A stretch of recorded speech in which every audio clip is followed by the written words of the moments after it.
एक मोठी बातमी आहे। मुंबईमध्ये उमेदवार निवडीचा भाजपचा पॅटर्न आता ठरलेला आहे। गुणवत्तेच्या आधारावरती उमेदवारी आता दिली जाणार आहे।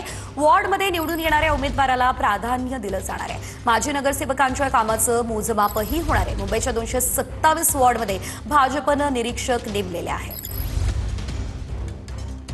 मुंबईतील भाजपच्या माजी नगरसेवकांची धाकधूक वाढणार। विधानसभा निवडणुकीप्रमाणे माजी नगरसेवकांचे रिपोर्ट कार्ड तयार केले जाणार। निवडून येण्याच्या निकषांवरच तिकिटांचं वाटप केलं जाणार। वॉर्डमध्ये कोणती कामं केली, कामं प्रभावी होती की नाही याची माहिती घेतली जाणार। भाजपने दिलेले कार्यक्रम पूर्ण केलेत की नाही या संदर्भात देखील निकष लावले जाणार।